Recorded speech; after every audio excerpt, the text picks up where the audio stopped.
Ready, Toby Dog? You ready? Release the Kraken!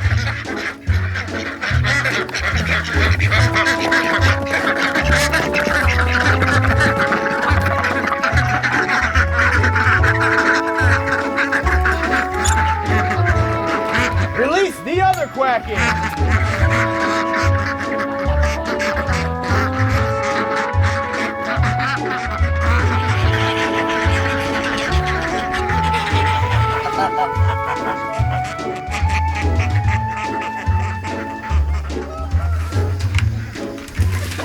Rise and shine, chickens!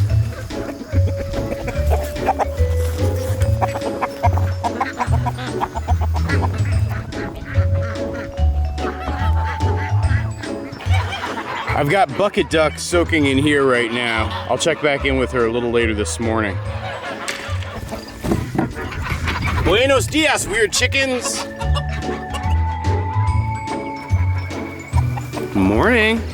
Oh boy. We have more little babies? Do we? Hey, okay, it's okay. Oh yeah, would you look at that? Looks like Rosie hatched out 3 more babies this morning. Isn't that really exciting, Toby Dog? I swear that bantam hen, she is the best mom we have on the farm. That's her 2nd hatch of the year. While it's probably a little bit late in the season to be hatching, I'm pretty excited about that. Toby Dog, are you getting to know your new friend Molly? It's okay, Molly Barn Cat. Don't be afraid of Toby. Don't worry, Molly girl, I'm here for you. Yeah, Molly continues to explore the barnyard, but very nervously. And Toby, I think he realizes that she's another play friend. I just don't think she realizes it.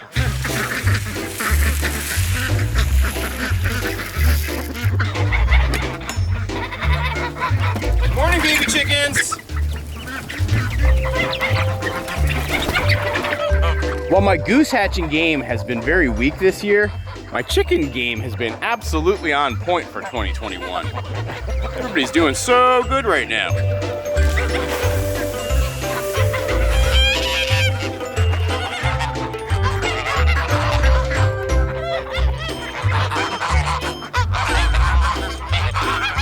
All of this chaos, Toby, I don't know what to make of it. I just plucked this rotten tomato out of the garden. Watch him go crazy. Whoa.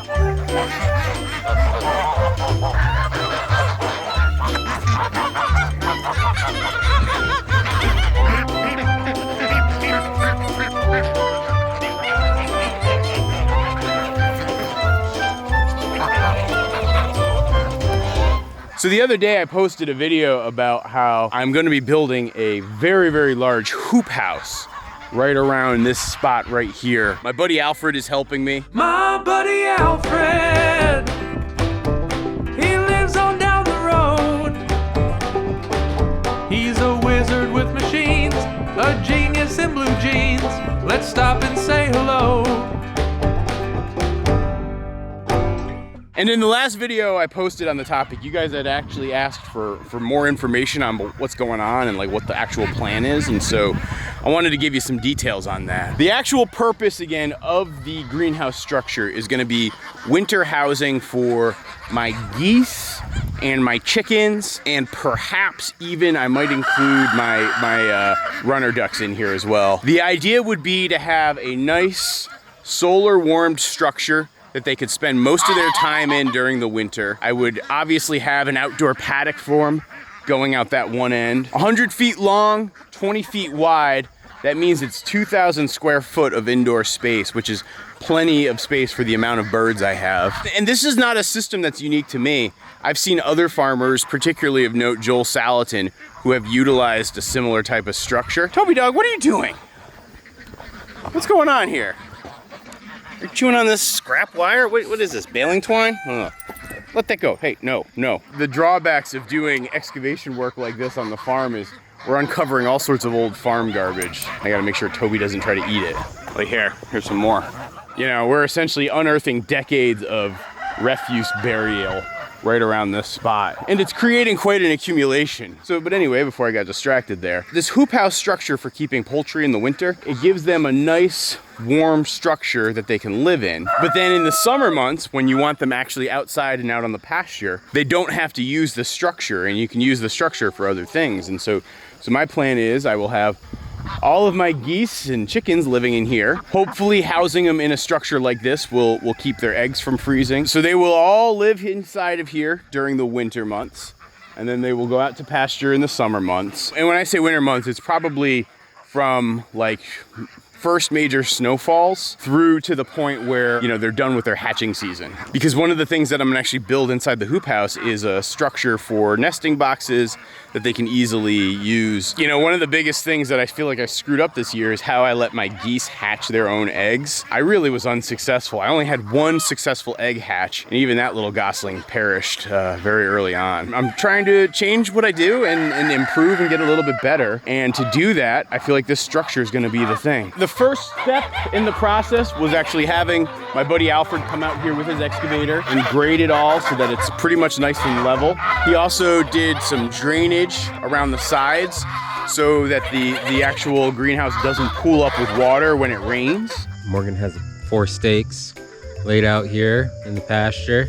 Down there, grass is a bit taller. That's where the bonfire was last year. A bunch of nails and stuff like that he couldn't drive over with his tractor. First thing I'm gonna do is just kind of track down, you know, all this tall material, you know, push it over with the blade, just so I can get a real good sense of the terrain here. And then I'm going to go around with a laser level and, you know, just measure the relative elevations of everything and figure out what I need to do to establish a plane, a flat plane. The structure is going to be 20 by 100 feet, so we'll leave a couple feet on either side. We'll try to get a pad that's 24 feet wide by 104 feet long. Around the perimeter, we'll dig a bit of a swale to allow for drainage to get away from the structure and to keep the inside of it dry. The next step, and I think Alfred and I are gonna start doing this next weekend, is we're gonna start to drive posts into the ground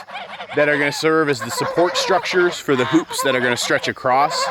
If you guys aren't familiar with hoop houses, right?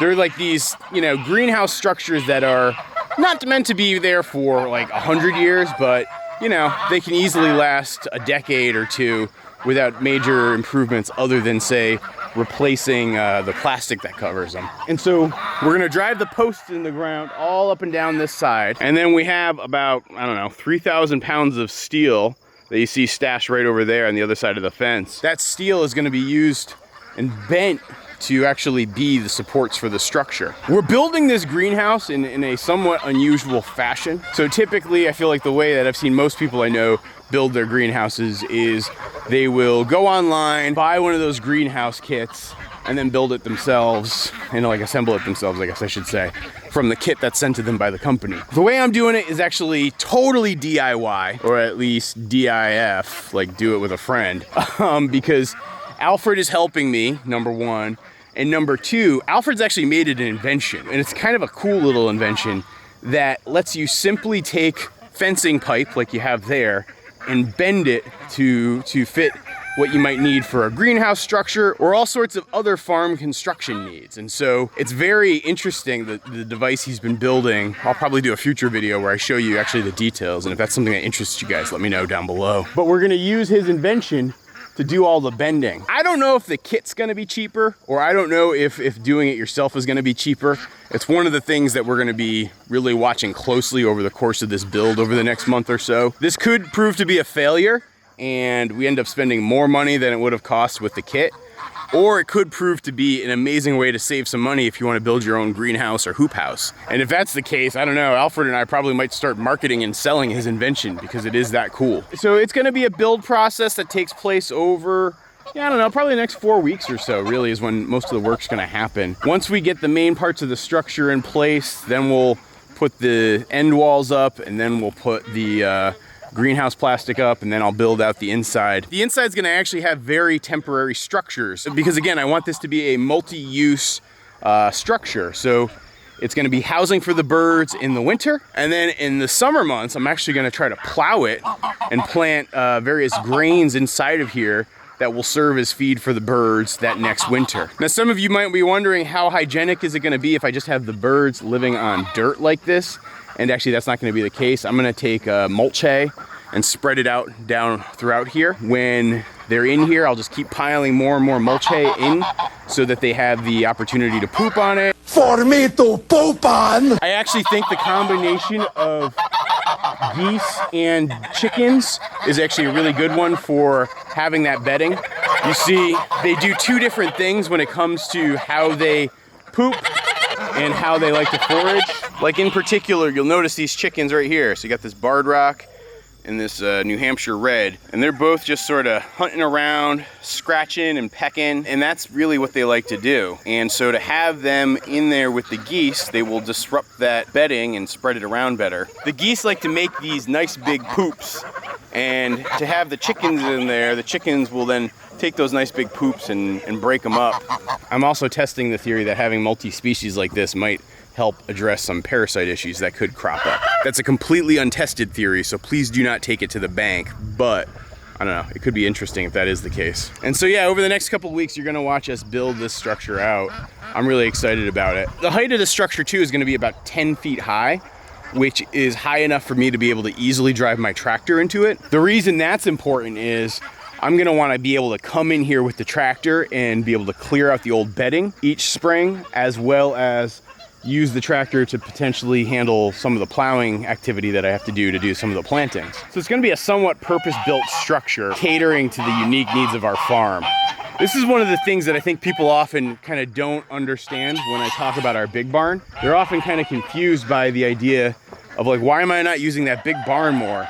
And for the most part, it's because the infrastructure is very impractical to what I'm actually doing here on the farm. And that really has me as a big believer in this idea that when you're building stuff around your farm, you don't want to overbuild it. Like, keep it light, keep it somewhat temporary. Think about what you need for the next 5-10 years, but then don't go too crazy. Whoa, Molly.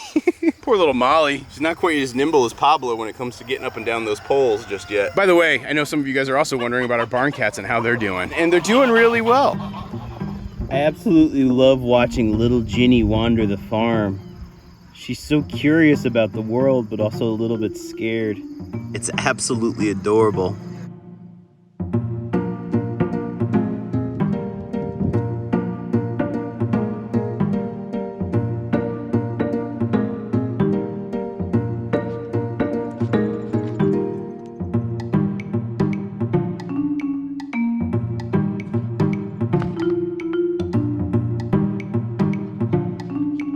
Hey girls, it's good to see you around the farm. All right, Ginny, hang on a sec. I'm gonna pull the Ginny cam off of you in a sec, because I know you're probably sick of it. But you've been a really good sport wearing that camera for me, so I do appreciate it. I'll be right there with you girls. Just give me a moment to feed Toby, and I'll be out to give you cat food. And look at Mr. Pablo patiently waiting. Good to see you, buddy. Where are you? You're adjusting pretty well to the new barn cats too. You guys are definitely sort of doing your cat hierarchy thing, but it's not getting too vicious, and I bet in not too long of a period of time, you're gonna be good friends. Isn't that right, Mr. Pablo? Isn't that right? Hang on, Toby, gotta wash out your bowl first.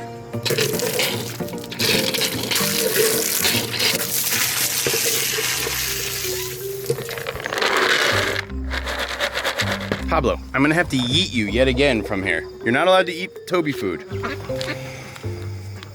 Pablo, come on, get down, buddy. Give you some Toby topper. This is his favorite flavor. That's why I use it. People are wondering that. Get down there, kitty. Hey, go. Go, go, go.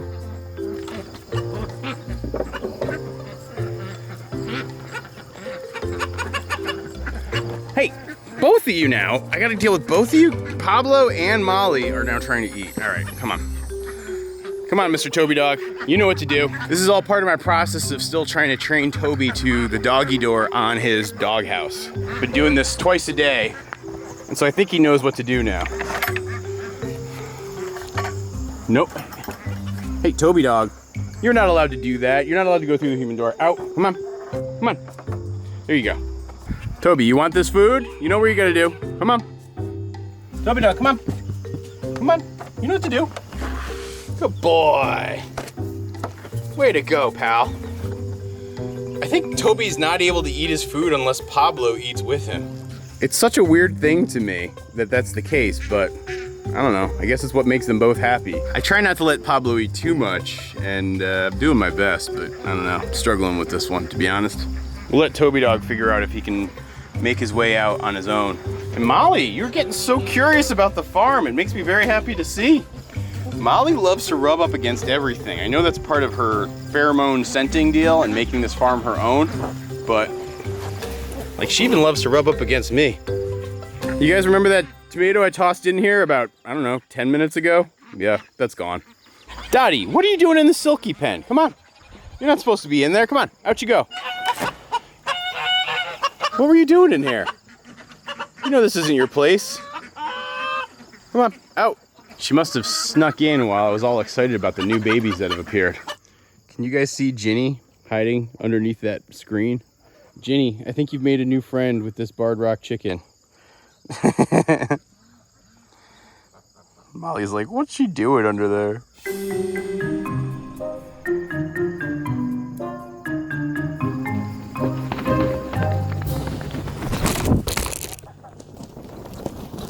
Well, that was chaos in the finest degree. I was just letting the girls play, and I had the camera set down here. And then the geese went full berserker mode. Berserker! I actually had my back turned. I was checking on something else on the farm, and wow, that was chaos. Hopefully the camera's okay. Yeah, everything looks okay. All right, let's check on Bucket Duck.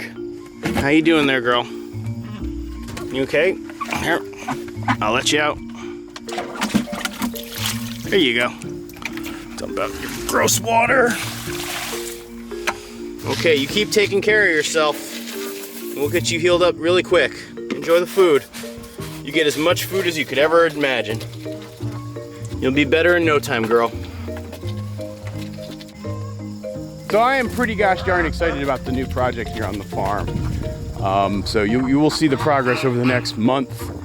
Be sure to hit the subscribe button and turn on your notifications so you don't miss what's happening here on the farm, because there will be some other big changes coming, which I should probably talk about soon in a future video. By the way, one other thing. Here's Carmen and her little ones. See them? They're growing up nicely. You're doing such a good job as a mom there, Carmen. I'm very excited. Both of those birds are gonna be very pretty. I love hatching out baby birds. Oh dear.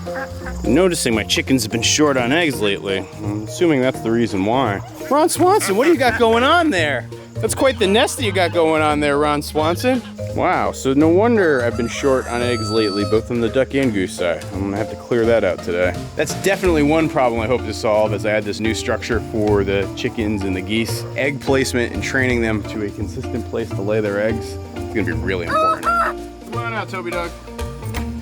Good job, buddy. You're learning. You're learning really good.